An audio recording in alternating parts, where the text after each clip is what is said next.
So my name is Bianca Lopes, and I'm super excited to be here today with my awesome team. Everyone in the crowd, hello, BioConnectors. I work at BioConnect, and I'm the VP of Strategic Marketing and Global Partnerships and Alliances. Another fancy way to say what I do for a living is I manage our large partnerships with banks, payment providers, and I manage our awesome marketing team. So today I'm here to talk to you about something that I never really, before joining BioConnect, used to think about. And that topic is identity. So how would one define identity? Quite the big, bold term. And the geek in me decided to go look at the history and how has history defined identity. So when you looked at back in the day in villages, or probably in some places in my country still, you just knew people because you walked around and you said, "Hey, Sam, how's it going?" That was the way I defined identity. There was little enough of us so we can define each other easily. And then paper came about, and people decided making birth certificates. So the minute you were born, someone issued you an identity. I have 3. So I was born in Brazil, I have an European one, and I'm now Canadian. Thank God. So that identity definition didn't change much, because today we still walk around with cards. And then what we did is properties came about. We gave people keys. That was the definition of identity. This property belongs to you, so now I'm going to give you a key to get in. And then we got really fancy and changed it to fobs. But today, you and I and everyone lives in a connected world. And today, the definition of identity lies on something super simple. It's my username and password. So today, the world is super connected. It's only getting more and more with things like NFC technology. Gartner, is kind of scary, expects people to have 50 billion connected devices by 2020. To 7.6 billion people. So we're all already in our phones, our watches, our computers. We're gonna have 6.5 devices per person. So think about that world of how many goddamn usernames and passwords you're gonna have for every app you guys are building out there. And that's gonna be the definition of identity. So I started looking into it and said, is this a real problem in today's world? Well, it kind of is when your username and your password is the definition to get you into how you order Uber Eats, or how you're going to get into an application to connect with your kids, or how you're going to find out what the lipstick of the month is. By the way, I definitely need to join the Chick Advisor.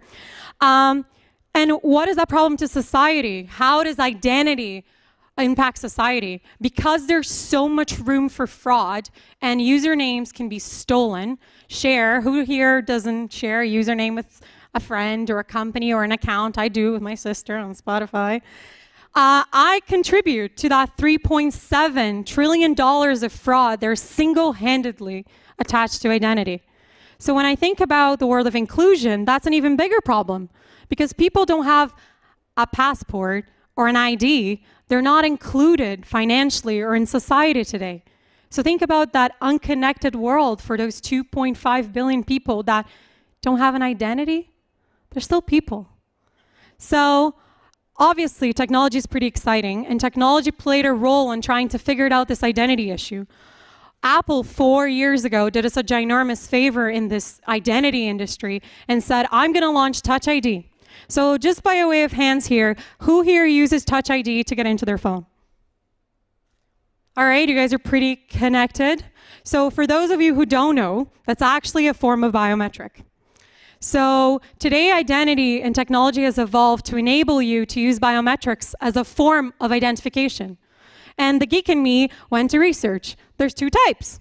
So one type is the kind of you're used to, your fingerprint. It's called a physiological biometric. Your face, your voice, the way you guys are going to recognize me on my pictures hopefully later. Or when we have a beer, if I call you too much, like I call Jess, she knows my voice. And there's behavioral, which is really exciting when you think about this connected world. The way I walk is unique to me. The way I type is unique to me, and perhaps the education space. So when you think about biometrics, I usually get 2 things. Cool, you're boring, or geez, that's creepy. So I want to address the creepy factor. So the creepy factor actually has some background. The world of biometrics started after 9/11. It was actually used for law enforcement. People had the necessity of knowing that you are who you say you are. So providers were actually holding fingerprints, face, and voices. What is biometric today with technology evolution? It's not. So for commercial use, biometric vendors today actually use something which is a binary code. It's a series of zeros and ones that, when unencrypted, no one's really holding your face and voice. So my friends, no need to be afraid. It's not that creepy. It's actually much more secure than your username and password. So why do I think this is important, and why do I sort of obsess over this? When you look at trends, biometrics are going to invade smartphones and connected devices by 100% by 2020. So am I utopian that identity can change? Yes. Do I think biometrics can enable a different future and maybe connect the homeless person who doesn't have access to healthcare because they're not an identity in the system? I sure do. So I hope you enjoyed the definition of identity, and I welcome you to tell me what you think about it. Thank you. Questions? Any questions about this exciting topic? There's one right there.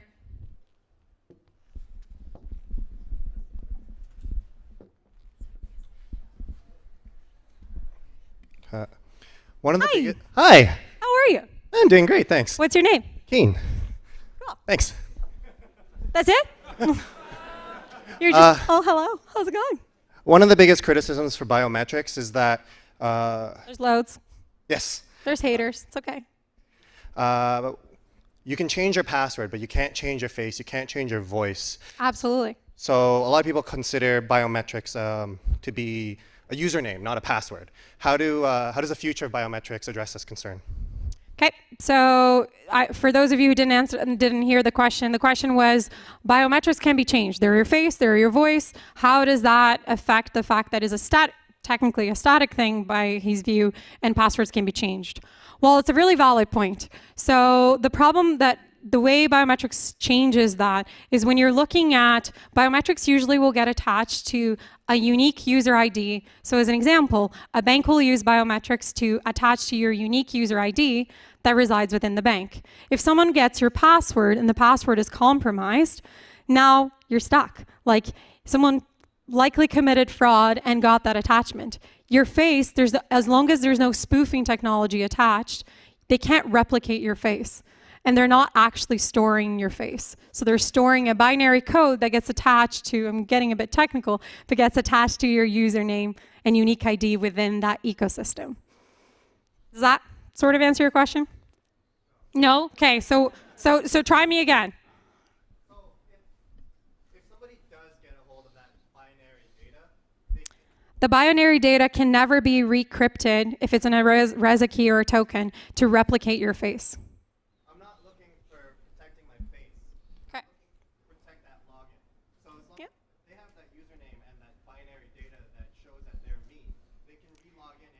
No, it needs to be live. The beauty about biometrics today and evolving technology is that it needs to be live. So you actually need to be there physically present. And there's something called a one-time password, which actually makes it time-bound. So if you're not that at the moment of login, you can't get in. There you go. See? I knew. Second try, right? Just got it. Go ahead. Bianca. Hi. I'm Fred from Brazil as well. Oh, bem-vindo. Obrigado. Sorry, guys, I had to. There's not a lot of Brazilians. I'm quite impressed with your English. I think it's amazing. I've never seen an English so perfect like that from a person coming to Brazil, and I could not even imagine that you're Brazilian. He's totally my dad, guys. She's Canadian. I'm impressed. I'm totally kidding. So my question is kind of a personal question and a kind of all right. A question. You do have a Latin on stage. Hit yeah. me. Janice talked about how unique we are. Mm-hmm. And so I totally agree with you. Yeah. From a technology perspective. So my personal and professional question is, what did you do to make your English so unique? and do you believe that the uniqueness of each one is the future for biometrics and for bio identity? Think I got you. Gonna try to answer that. So thanks for the English comment. My marketing team who edits my posts would disagree with that, and one of my good friends who's on stage would be like, she's so ESL, you have no idea. But apparently I called like a crimp style hair, love your frizz, I've said that, so I'm very ESL. So I think that answering your first question is trial and error, and I think Canada is an amazing place. I actually moved from Rio to Vancouver and got in Vancouver and realized everyone in my dorm room spoke Mandarin and Cantonese, so I had no choice but to go figure it out how to speak English better so they could understand and I could communicate. So I think it's just practice, and still kind of broken. The second question is, how do I think that biometrics or something that makes you unique is going to shape the future? Well, I think you're already looking at trends like artificial intelligence or behavioral technology or cognitive. It's already starting, machines and sensors are getting smarter to learn about you. And that data is going to be used for people to sell you better mascara, to better understand you. So I actually think we'll shape a lot of the future. I hope that we get to shape it for the greater good of society and including people that society seems to miss today. Thanks.